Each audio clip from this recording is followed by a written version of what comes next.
estudantes! Tudo bem com vocês? Eu sou a professora Luciana e estou aqui para mais uma aula de Famílias e Direitos Humanos. Hoje nós estamos aqui para conversar um pouco sobre as Olimpíadas de Tóquio de 2021. Vocês já devem ter acompanhado em alguns jogos, notícias nos jornais ou até na TV. E na nossa aula de hoje nós vamos falar da participação das mulheres nas Olimpíadas. Primeiro, vamos destacar a importância dos Jogos Olímpicos como um encontro de muitos povos, muitas culturas, enfim, de toda a diversidade do mundo. Na página do Comitê Olímpico Brasileiro, vemos em destaque que a prática esportiva como um direito. Vamos ver? Filosofia olímpica de vida. Herdada dos Jogos Olímpicos da Grécia Antiga, a filosofia utiliza o esporte como instrumento para a promoção da paz, da união e do respeito por regras e adversários. As diferenças culturais, étnicas e religiosas são de grande importância nessa forma de pensar, baseada na combinação entre esporte, cultura e meio ambiente. Vemos ali no destaque que o objetivo é contribuir na construção de um mundo melhor, sem qualquer tipo de discriminação, e assegurar a prática esportiva como um direito de todos. Observamos no próximo parágrafo o destaque dos princípios da amizade, compreensão mútua, solidariedade, fair play, que é o jogo limpo. Historicamente, os Jogos Olímpicos não aceitavam que atletas fizessem qualquer manifestação que não fosse relacionada ao esporte. Porém, pela primeira vez, o presidente da organização responsável pelas Olimpíadas afirmou: os Jogos Olímpicos são uma poderosa manifestação global contra o racismo e a favor da inclusão, anunciou o presidente Thomas Bach. Além do posicionamento contra o racismo nos Jogos, as Olimpíadas de 2021 representam um marco no protagonismo feminino. Ao longo da história, gerações de mulheres foram, aos poucos, abrindo caminho para que agora os Jogos Olímpicos pudessem chegar mais perto do que nunca da igualdade de gênero. Ela ainda não é total, mas é inédita. Em Tóquio, a presença feminina será de quase 49% entre os participantes do maior evento esportivo do mundo. O juramento que atletas, técnicos e árbitros farão durante a cerimônia de abertura dos Jogos Olímpicos de Tóquio terá a introdução, pela primeira vez, dos termos inclusão e igualdade, após mudança no texto aprovado pelo Comitê Olímpico Internacional, COI. Os representantes de cada categoria ligada ao evento, sempre um homem e uma mulher de cada, prometerão, enquanto seguram a bandeira olímpica, que irão respeitar e acatar as regras com espírito de fair play, inclusão e igualdade.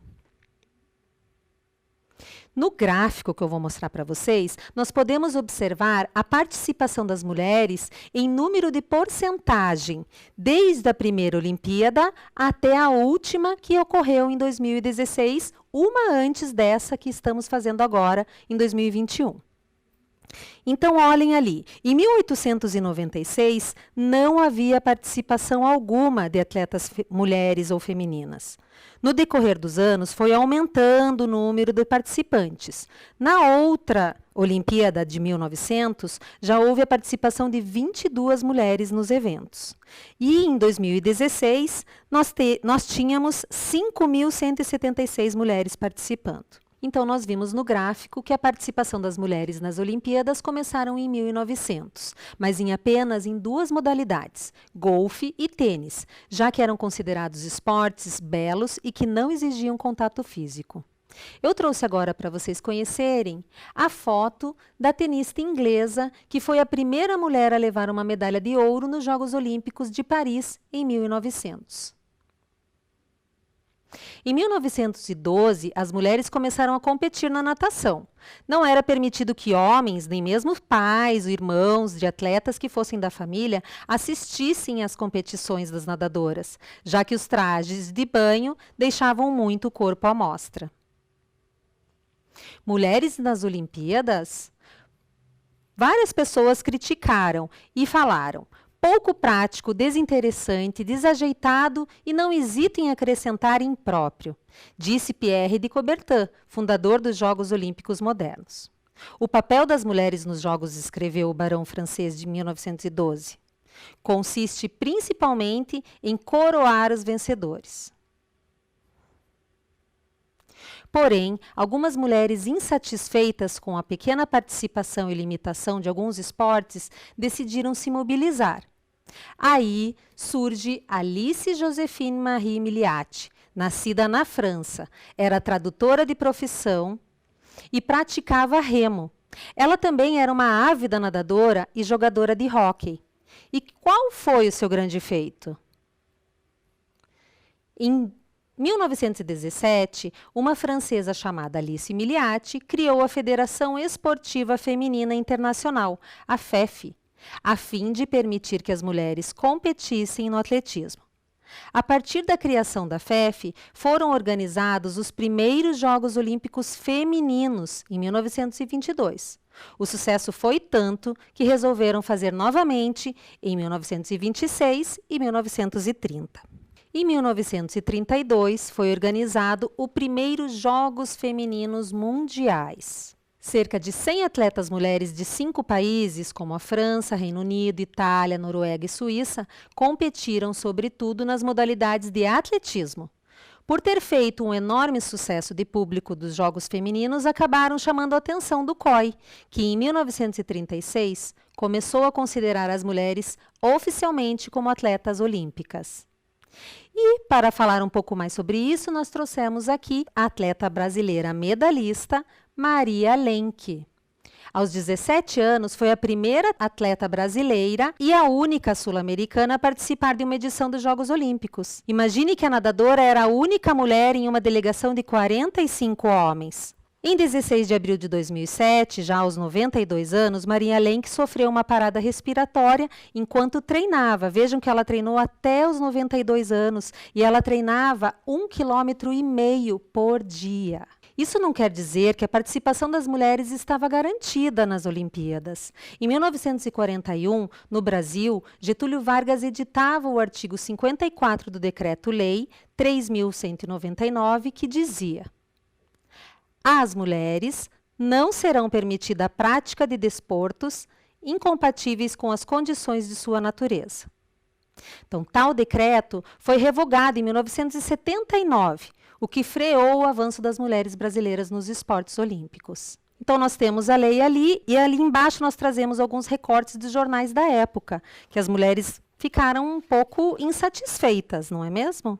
As Olimpíadas de 1948 foi a Olimpíada do Pioneirismo contra o Racismo. Nesta Olimpíada, temos a primeira medalha de ouro para uma mulher negra e a participação de uma mulher negra na equipe do Brasil. Então, nós temos ali Alice Coachman, primeira mulher negra a conquistar um ouro olímpico. Algumas fotinhos dela.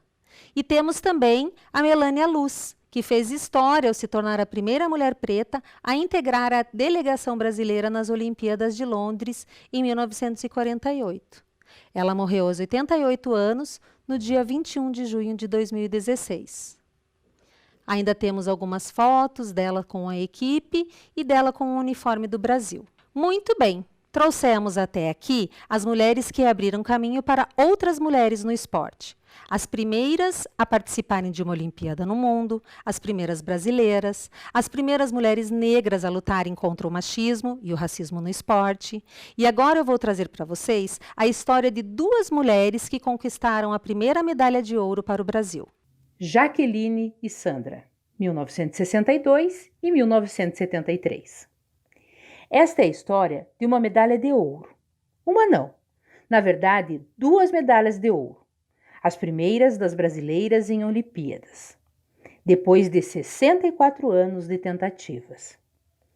Elas foram conquistadas em 1996 em Atlanta, nos Estados Unidos, pelas cariocas Jaqueline Silva e Sandra Pires, no vôlei de praia.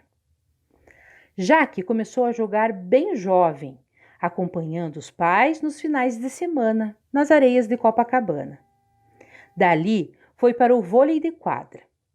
Sandra, 11 anos mais nova, foi criada longe das praias onde o esporte era praticado. Começou a jogar vôlei na escola e de lá foi para a quadra. Só mais tarde chegaria às areias. Meses antes dos Jogos de Atlanta, Jaque, que morava nos Estados Unidos para treinar e participar dos campeonatos norte-americanos de vôlei de praia, soube que o esporte passaria a ser olímpico. Ela era considerada a melhor jogadora brasileira. Então, decidiu procurar uma dupla. Encontrou Sandra. Na época, Sandra era bem jovem. Para treinar nos Estados Unidos, vendeu o carro velho e até largou o noivo. Trabalhar em dupla não era nada fácil. Era briga que nem de irmã. Jaque, a mais velha, estava focada. Já tinha disputado 2 Olimpíadas de vôlei de quadra e não aceitaria outra medalha que não a de ouro. Sandra era a mais nova, encantada com tudo aquilo. O Brasil começou a manhã do dia 27 de julho de 1996 com uma certeza: teria seu primeiro ouro feminino. Isso porque as 2 duplas que disputavam a final do vôlei de praia eram brasileiras. De um lado da rede, Jaque e Sandra. Do outro, Adriana e Mônica. Jaqueline e Sandra ganharam a partida por 2-0. O pódio era todo azul, verde e amarelo. Depois delas, ainda viriam ouros com Mauro e Maggi, no atletismo em Pequim em 2008, 2 vitórias da seleção feminina de vôlei em Pequim e Londres, 2012, Sara Menezes também na Inglaterra e Rafaela Silva no judô, e Martine Grael e Kaena Kunze na vela, as 3 no Rio em 2016.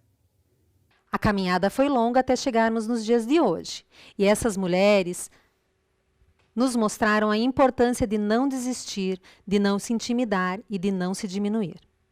Esse talvez seja um dos nossos recados da aula de hoje. Gradualmente, as mulheres foram conquistando espaço nas modalidades. Vamos ver na tabela.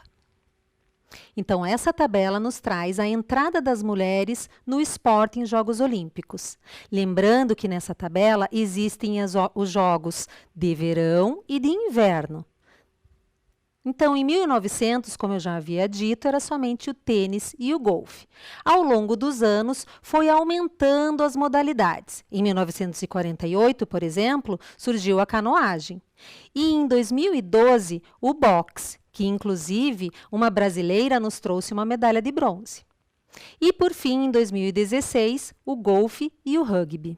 Como aquela tabela só nos mostrou até 2016, vale a pena lembrar que agora, nas Olimpíadas de 2020, que eram para ser feitas o ano passado, mas por causa da pandemia está sendo realizada agora, vamos lembrar que existem mais 2 modalidades para as mulheres, as atletas, que é o skate e o surf. Então agora a minha proposta é que a gente vá brincar um pouquinho. Vimos até aqui que as mulheres participaram de vários esportes. Nessa próxima atividade, nós temos algumas modalidades e alguns símbolos que foram usados nas Olimpíadas. Vamos ver como está a sua atenção. Então, veja lá. É uma atividade de atenção e de muita concentração. Você deve encontrar nos desenhos os desenhos relacionados às Olimpíadas conforme a legenda. Mas vejam bem, existem 2, 4 ou até 9 de cada símbolo que está representando ali. Então, por exemplo, nós temos 2 bolas de basquete que devem ser achadas naquele quadro ao lado. Eu vou dar um tempinho para vocês, para que vocês consigam achar todos, lembrando também que deve ver a quantidade de cada um deles, ok? Já volto aqui. Muita atenção, hein?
E aí, o que vocês acharam? Não foi fácil, né? Então, agora juntos, nós vamos ver onde estão escondidos todos esses símbolos aí. Vamos lá? A bola de basquete, vejam lá. E o próximo, aquele símbolo é o símbolo da esgrima. É a proteção facial e a lâmina que eles usam. Seria um só, bem ali no cantinho. 3 pesos, onde estão? 4 camisetas. 6 petecas, que é usada no jogo badminton. Ele é parecido com o tênis de mesa, mas usa-se uma peteca ao invés de uma bolinha. 3 bandeirinhas. 4 campos. 7 tacos de hóquei. Esse foi difícil, né? E ali, 4 surfistas com sua prancha.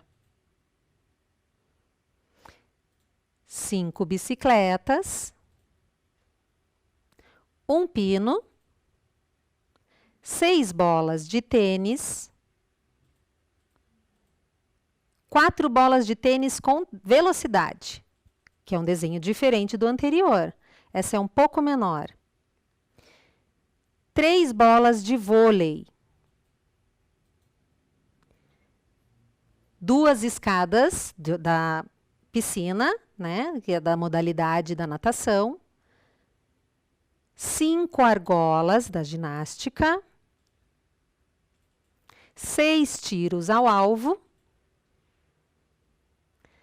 7 medalhas. 7 bolas de futebol. 7 nadadores, 5 pódiums, 4 luvas de boxe,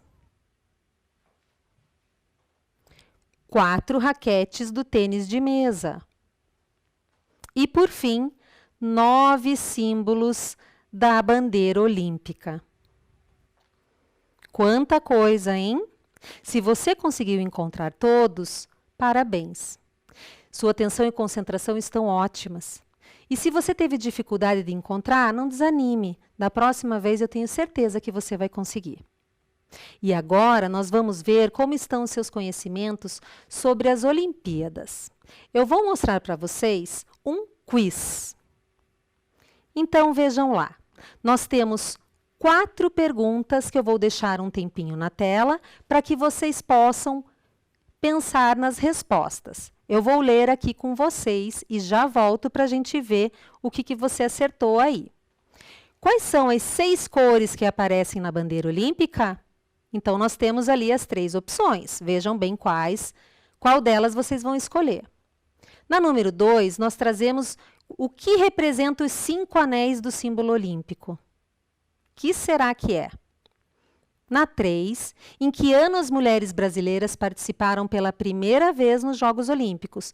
Vejam bem, hein? Ali nós estamos falando sobre as mulheres brasileiras e não a primeira participação das mulheres de uma forma geral. Nós falamos sobre isso na nossa aula. E na número 4, o primeiro ouro olímpico feminino do Brasil, que foi conquistado pela atleta Sara Menezes em 2012. Você sabe em qual modalidade? Veja lá qual dessas 3 modalidades você acha que é. Eu já volto aqui com as respostas.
A bandeira olímpica possui um fundo branco com 5 anéis entrelaçados no centro, das cores azul, amarelo, preto, verde e vermelho. Então, o correto seria a letra B.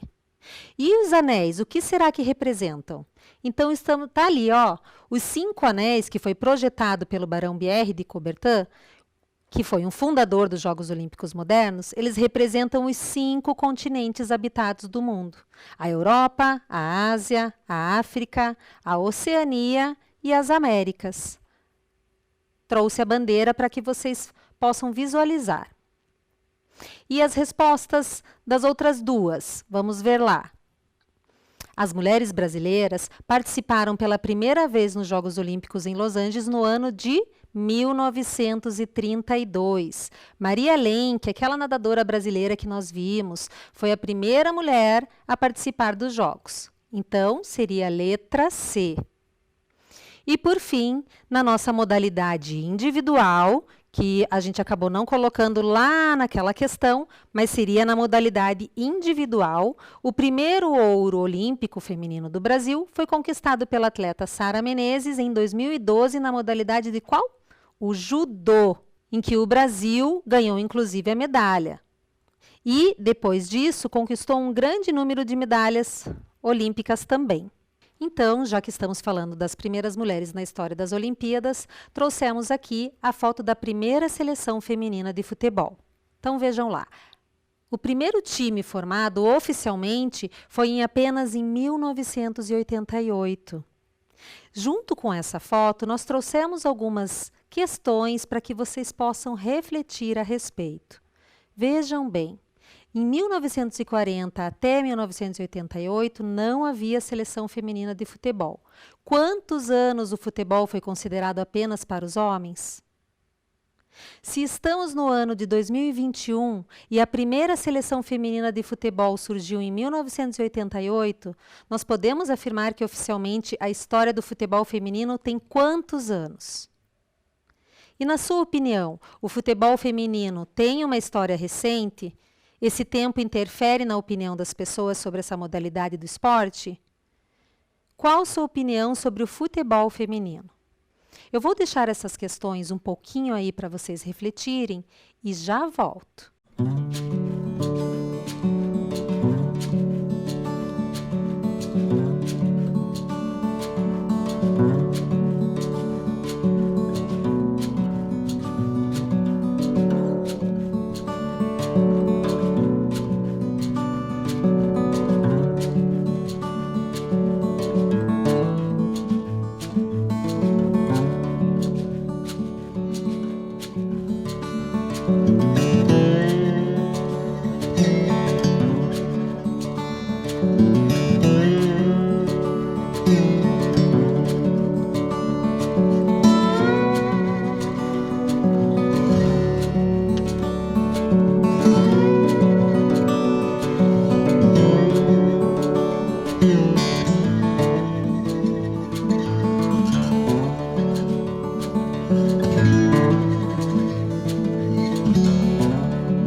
Então agora fica aqui o convite para vocês dialogarem com seus familiares, seus colegas, seus amigos sobre a importância da participação das mulheres nos esportes, sendo eles locais ou até mundiais. Como essas mulheres persistiram em um sonho que abriu portas para outras mulheres também realizarem os seus sonhos. E eu fico por aqui e deixo para vocês a leitura do Bernardo, que parece ser uma literatura infantil, mas não é.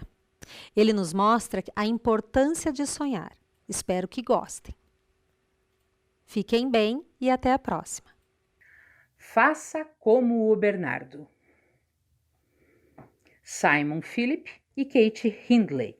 Tradução: Isabel Aleixo.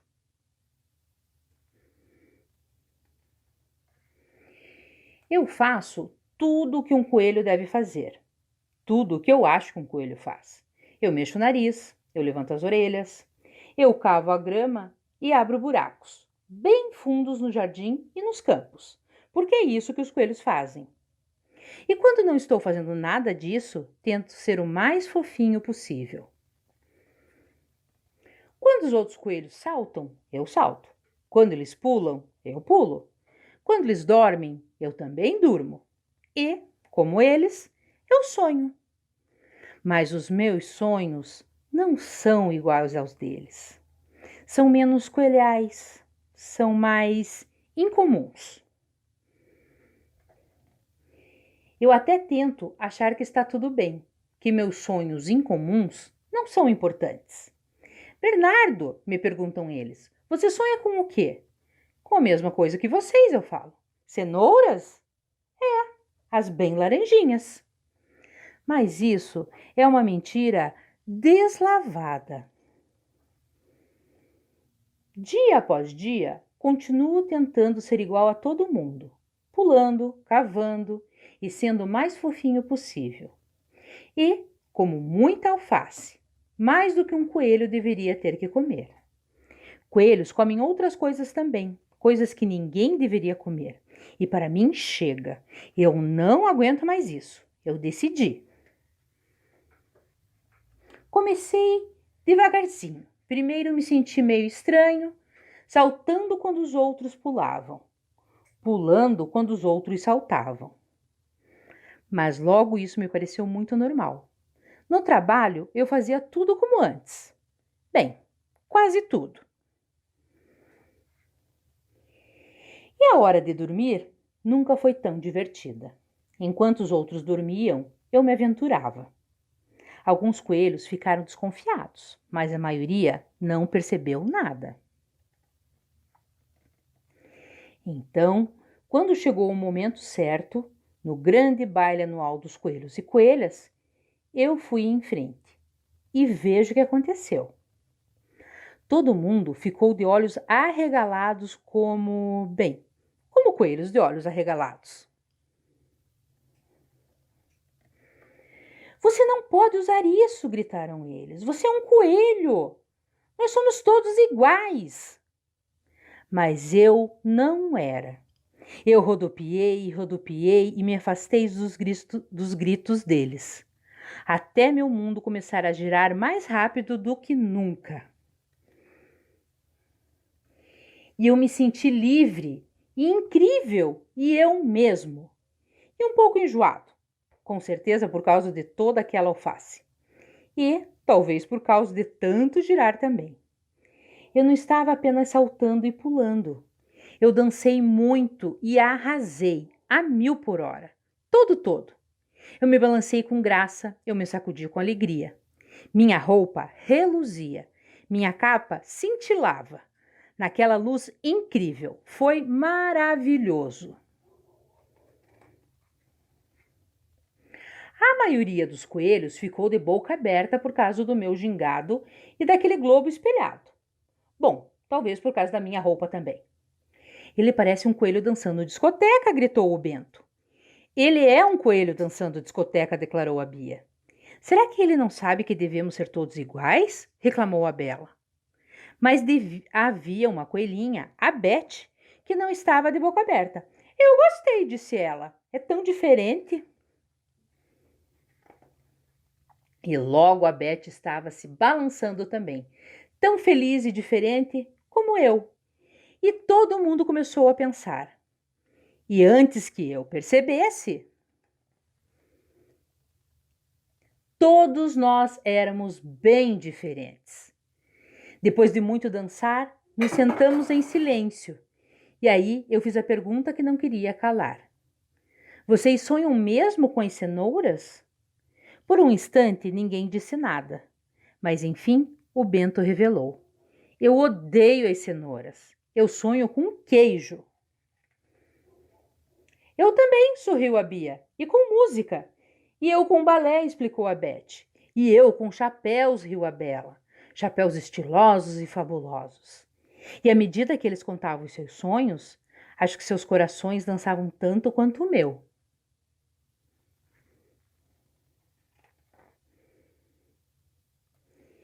E agora, embora ainda sejamos iguais em muitos aspectos, todos nós concordamos que ser quem a gente é a melhor coisa que um coelho pode fazer.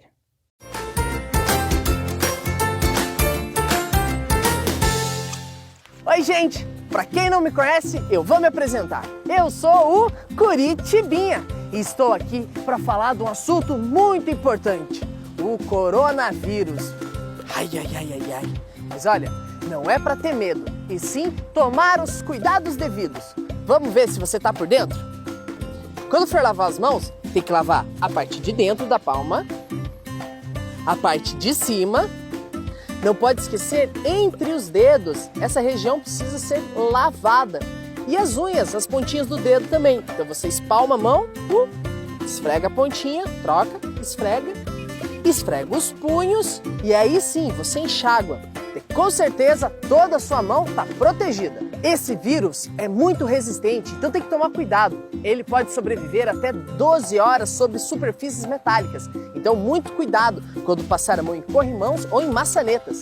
É muito importante sempre ter um pouquinho de álcool em gel para você poder desinfectar as mãos. Eu sei que é muito gostoso ficar em casa, quietinho no seu canto. Porém, nós temos que deixar as janelas abertas, deixar o ar passar. O ambiente tem que ficar bem arejado. Quando nós encontramos alguém muito especial, nós queremos apertar, dar beijinhos. Mas cuidado, isso pode ser um perigo. Então, vamos tomar cuidados. Vamos se cumprimentar de longe. E aí, mano? Bater o pezinho e evitar abraços, beijinhos e apertos de mão. Gente, não é ser egoísta, mas nessas situações nós temos que usar as nossas próprias coisas. Então, copos, talheres, toalhas, use o seu mesmo. E quando chegar em casa, põe logo a sua roupa para lavar. Todo mundo gosta de festa, uhul! Mas espera aí, cuidado. Nessas situações isso pode ser um perigo, porque esse vírus ele espalha muito fácil. Uma pessoa contaminada pode passar para um montão de gente. Então, infelizmente, por um tempo, a gente tem que ficar em casa, evitar sair, evitar lugares com muita gente. Por exemplo, festas, cinema, qualquer lugar que tenha aglomeração. Essa doença é perigosíssima, principalmente com aqueles que são mais velhos. Então, as nossas vovós e os nossos vovôs estão correndo um sério perigo. Nesse caso, o melhor é ficar um pouquinho longe deles. Eu sei que a saudade vai apertar, mas o melhor para eles é a gente ficar longe. E se por acaso você se encontrar com o seu vovô e com a sua vovó, mantenha a distância, cumprimenta de longe. E aí, vô, lave as mãos, passa álcool em gel e fala para eles se cuidarem e não sair de casa. Combinado? Nós amamos os nossos velhinhos e queremos eles bem protegidos. Gente, essas foram as dicas do Curitibinha para a gente não ter medo, mas tomar bastante cuidado com o coronavírus. Beleza, pessoal? Até a próxima! Um beijo do Curitibinha!